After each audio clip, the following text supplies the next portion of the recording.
Assalamualaikum warahmatullahi wabarakatuh. Yang terhormat Ibu Agia Evitarini selaku dosen pengampu mata kuliah konseling populasi khusus. Dan teman-teman yang berbahagia, kami dari kelompok 9 izin mempresentasikan hasil wawancara kelompok kami mengenai korban kekerasan. Selamat menyaksikan. Definisi kekerasan. Dalam Kamus Bahasa Indonesia, kekerasan diartikan dengan perihal yang bersifat berciri keras, perbuatan seseorang yang menyebabkan cedera atau matinya orang lain, atau menyebabkan kerusakan fisik. Dengan demikian, kekerasan merupakan wujud perbuatan yang lebih bersifat fisik, yang mengakibatkan luka, cacat, sakit, atau unsur yang diperhatikan adalah berupa paksaan atau ketidakrelaan pihak yang dilukai. Kata kekerasan sepadan dengan kata violence dalam bahasa Inggris diartikan sebagai suatu serangan atau invasi terhadap fisik maupun integritas mental psikologis seseorang. Sedangkan kata kekerasan dalam bahasa Indonesia umumnya dipahami hanya menyangkut serangan fisik belaka. Dengan demikian, bila pengertian violence sama dengan kekerasan, maka kekerasan di sini merujuk pada kekerasan fisik maupun psikologis. Selanjutnya, jenis-jenis kekerasan. Terdapat 4 jenis-jenis kekerasan antara lain. Yang pertama, kekerasan fisik, yaitu berupa tindakan memukul, meninju, menampar, menendang, membakar, menggunting, dan lain-lain yang membahayakan tubuh. Yang kedua, kekerasan seksual, yaitu berupa pemerkosaan, penyerangan, prostitusi paksa, incest, mutilasi organ seksual perempuan, pelecehan seksual, sentuhan yang tidak pantas atau tidak diinginkan korban, dan tindakan kekerasan lainnya. Yang ketiga, kekerasan ekonomi, yaitu berupa kerja berlebihan, penolakan kepemilikan properti, pemotongan atau pengambilan pendapatan, penolakan warisan, ketidakadilan pendidikan, upah yang tidak setara, tidak diizinkan untuk bekerja, dan lain-lain.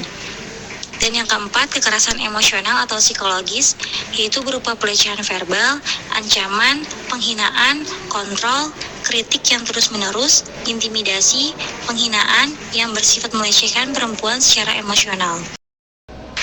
Faktor penyebab kekerasan. Banyak faktor yang memicu terjadinya kekerasan, khususnya kekerasan terhadap perempuan, diantaranya meliputi yang pertama, faktor budaya. Faktor budaya merupakan salah satu faktor penting yang memungkinkan terjadinya kekerasan terhadap perempuan. Yang kedua, faktor ekonomi. Ketergantungan secara ekonomi perempuan terhadap laki-laki merupakan salah satu faktor pendukung terjadinya kekerasan domestik terhadap perempuan. Ketiga, faktor hukum. Perempuan memiliki status hukum yang lebih lemah dibanding laki-laki, baik hukum tertulis maupun hukum praktis. Hukum-hukum terkait perceraian, hak asuh anak, pemeliharaan, dan hak waris sering kurang berpihak pada perempuan. Selain itu, pemahaman yang rendah terkait hukum di antara para perempuan turut menjadikan mereka rentan terhadap kekerasan. Keempat, faktor politik. Rendahnya presentasi keterwakilan perempuan di dunia politik dan jabatan kekuasaan, kekerasan rumah tangga sering tidak dipandang serius oleh pemerintah. Pandangan bahwa keluarga adalah ruang privat dan di luar kontrol pemerintah, kurangnya organisasi perempuan yang berkekuatan politik, dan minimnya partisipasi perempuan dalam sistem politik adalah beberapa faktor politik yang menyebabkan terjadinya kekerasan terhadap perempuan. Kelima, faktor kepribadian. Gangguan kepribadian yang dimiliki oleh pelaku kekerasan yang tampak dalam kondisi emosi yang tidak matang, mudah tersinggung, agresif, menyebabkan munculnya tindakan kekerasan terhadap perempuan. Dampak kekerasan. Yang pertama, gangguan emosional ditandai dengan emosi yang tidak stabil dan mood yang memburuk. Sementara gangguan perilaku terlihat dari perubahan negatif seperti kemalasan berlebihan. Yang kedua, ada gangguan kognitif mempengaruhi pola pikir, membuat korban sulit berkonsentrasi dan sering melamun. Ketiga, dampak psikologis kekerasan lebih kompleks dari yang dibayangkan, mengubah pola pikir korban, menurunkan kestabilan emosi, hingga memicu depresi. Yang terakhir, ada trauma psikologis yang dialami korban menyebabkan ketakutan dan kecemasan berlebihan akibat ingatan kekerasan yang muncul kembali. Selanjutnya ada tindakan pencegahan kekerasan. Berikut beberapa upaya tindakan pencegahan kekerasan. Yang pertama, menciptakan hukum yang adil bagi pelaku kekerasan dan memastikan pelaksanaannya. Yang kedua, melatih profesional di bidang kesehatan mental untuk mengidentifikasi dan membantu masyarakat rentan kekerasan. Yang ketiga, membentuk pusat pengaduan dan layanan konseling serta menyediakan rujukan bagi kasus kekerasan perempuan. Lalu yang keempat, menyediakan layanan kesehatan, bantuan hukum, dan rumah aman bagi perempuan yang mengalami kekerasan. Yang kelima, membangun kesadaran masyarakat dan mengajak partisipasi melawan kekerasan. Dan yang terakhir, mengedukasi anak-anak tentang kesetaraan gender dan pendidikan seksual untuk mencegah kekerasan terhadap perempuan. Berikutnya yaitu peran guru BK dalam menangani kekerasan.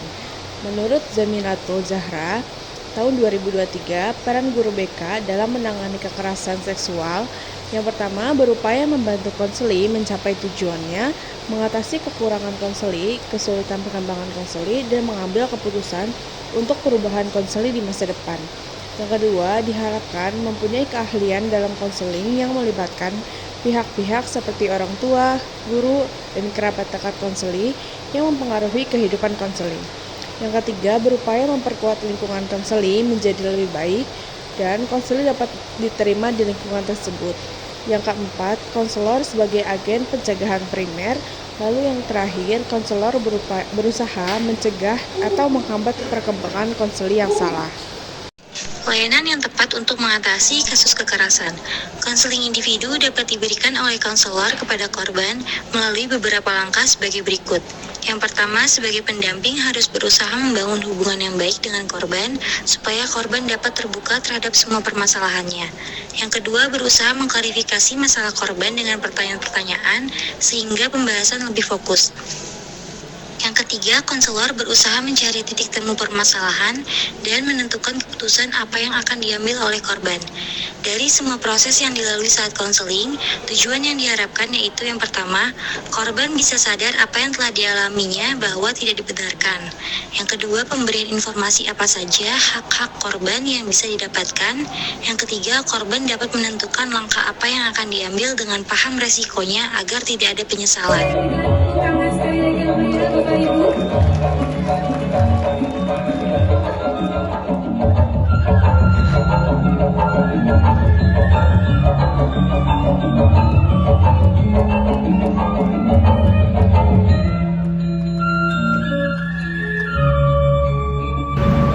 Halo Kak, selamat siang. Perkenalkan, kami mahasiswa Unindra. Di sini kami melakukan sebuah penelitian mengenai tugas dari konseling populasi khusus terkait dengan kasus kekerasan.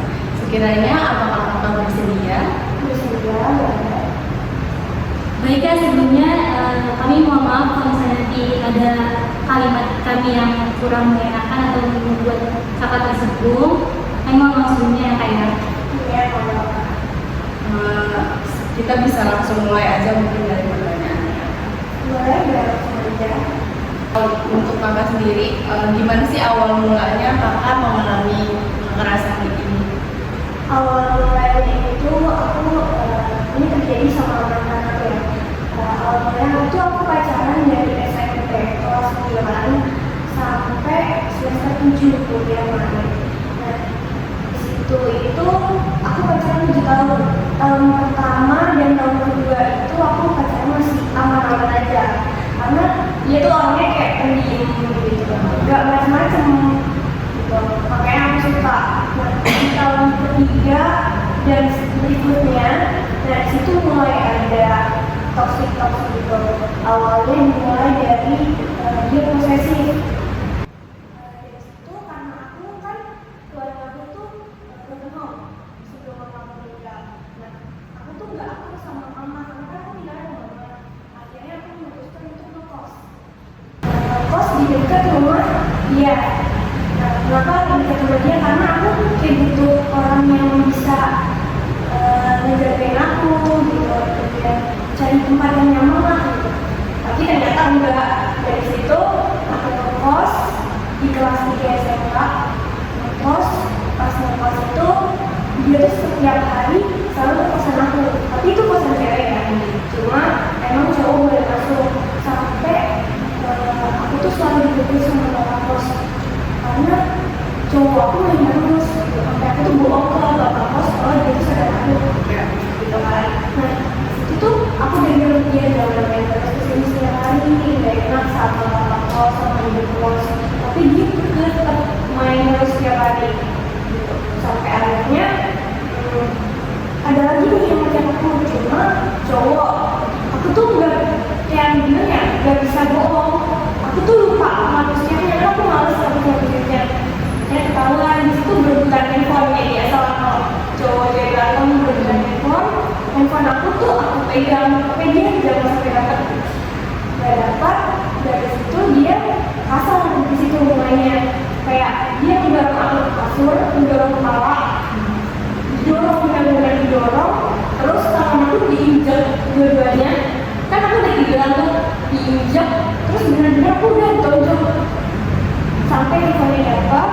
Dia ambil handphone aku, dia baca semuanya, nggak ada apa-apa, kan udah nggak ada apa, tapi dia tetap lanjutin.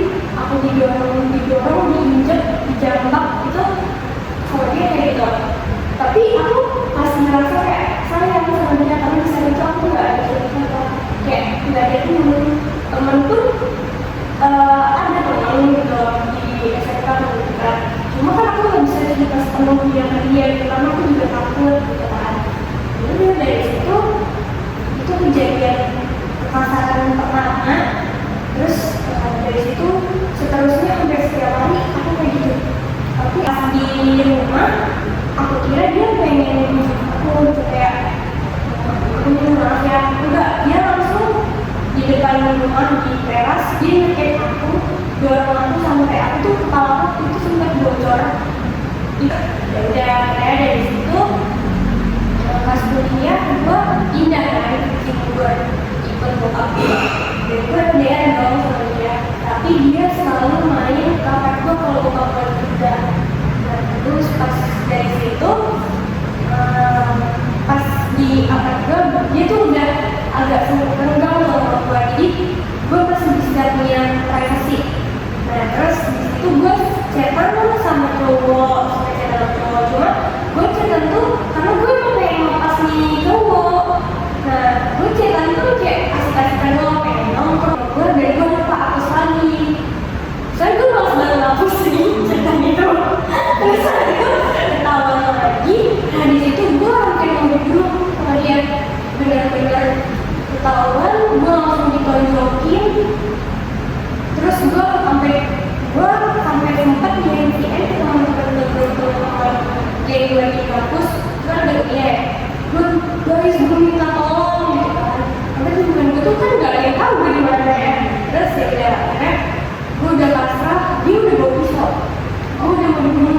Di situ gue bilang, gue bunuh balik dia, gue udah lemes, udah gak bisa ngapain. Terus gue udah akhirnya gue berhasil kabur, gue ke kamar mandi, gue ngumpet dari kamar mandi, gue didobrak, berhasil kebuka, gue diseret, rambut gue ditarik, diseret dari kamar mandi ke kamar. Ya udah dilanjutin lagi. Dari situ gue kayak udah lemes, gue kayak udah terbaca kalau misalnya gue mati hari ini, ya udah gue minta maaf gitu kan, gitu udah pokoknya orang tua gue ngajak ke cowok kesini gitu kan. Udah setelah itu abis dimukulin dia pulang.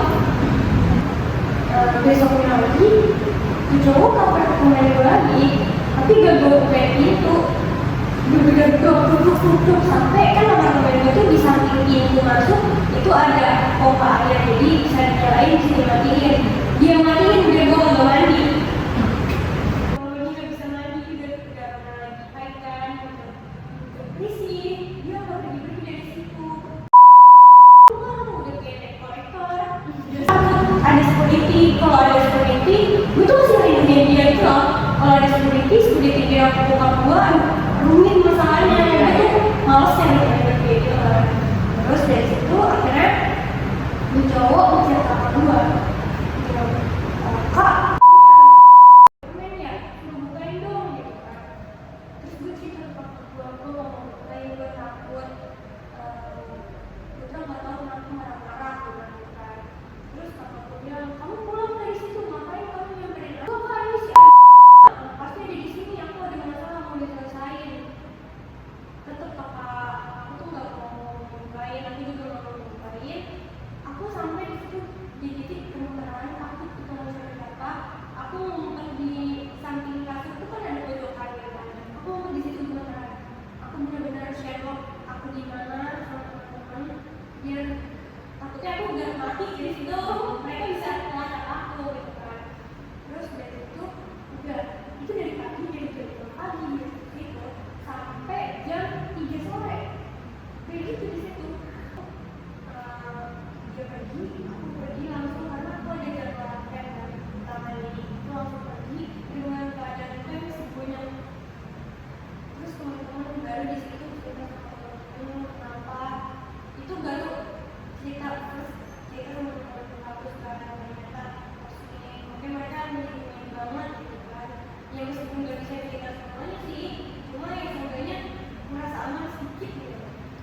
berapa lama akhirnya kakak bisa menerima kembali diri sendiri?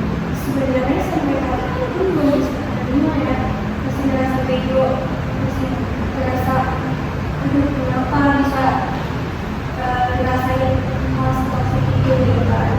Tapi karena mungkin sekarang aku udah menjadi cowok yang lebih dewasa gitu ya, cowok yang sekarang tuh menjaga aku gitu, terus dia tuh nggak kayak bocah gampang terhasut omongan orang gitu. Dan gitu kayak ngejagain aku, jadi aku juga merasa ketika saya sebelumnya cowok yang sama aku tuh kayak nggak ngejagain gitu, aku masih ngerasa was-was takut nih orang datang lagi nih gitu. Sama Iya, dan sekarang aku lebih merasa aman sih, tapi kalau misalnya waras sih belum, kadang masih suka panik sih, masih suka ketakutan. Aku tuh sampai ketakutan tuh sampai gitu, makan bener-bener takut itu. Aku kayak ngeliat dia kan motor Scoopy sekarang, terus itu kalau di jalan ketemu motor Scoopy putih, aku tuh udah bener. Terus kalau itu sama aku, kamu kenapa sih? Enggak apa-apa, udah tertrigger banget. Iya, bener-bener aku sampai sekarang belum bisa ya.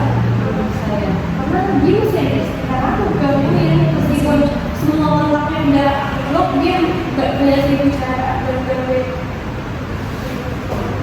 Ya, dia tuh selalu ngancam aku untuk ngejar papa aku, dia selalu ngejar papa aku, bilang aku begini-begini ya.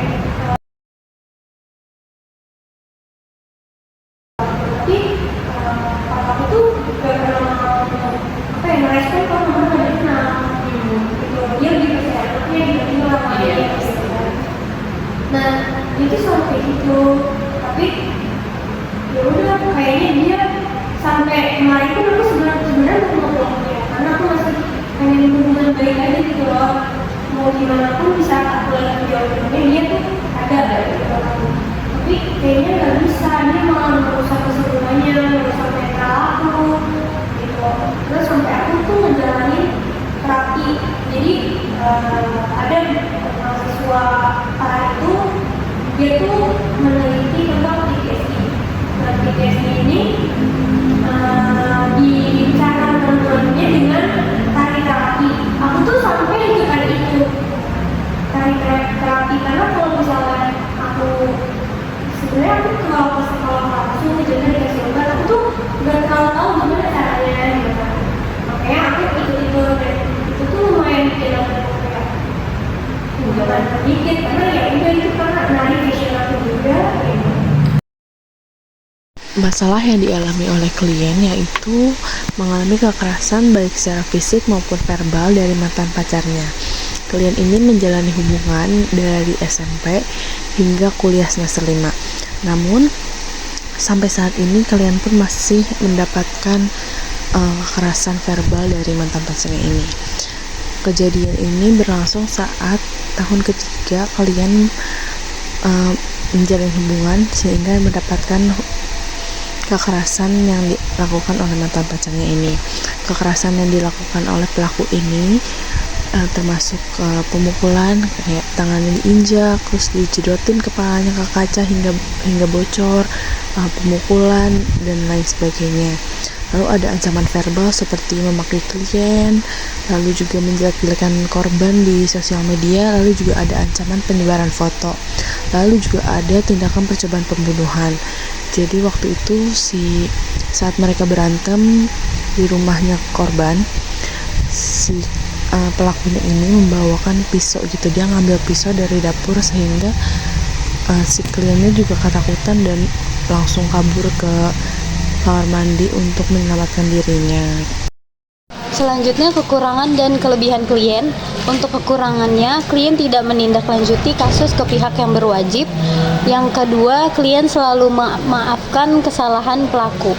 Untuk kelebihan yang dimiliki oleh klien, di sini klien dapat mengatasi permasalahan secara kekeluargaan dan klien memiliki sifat yang tenang dalam mengatasi kasus kekerasan yang dialaminya. Harapan klien terhadap kasus kekerasan yang pernah dialaminya, Klien berharap bahwa tidak ada lagi kekerasan yang terjadi terhadap perempuan atau siapapun, dan klien berharap korban yang pernah mengalami kekerasan dapat berjuang dan melanjutkan hidup dengan baik serta melaporkan pelaku kekerasan kepada pihak yang berwajib. Untuk kendala yang dialami oleh kelompok, yaitu dari segi waktu yang sulit disesuaikan dengan klien dan juga kendala tempat untuk melakukan observasi karena perbedaan domisili.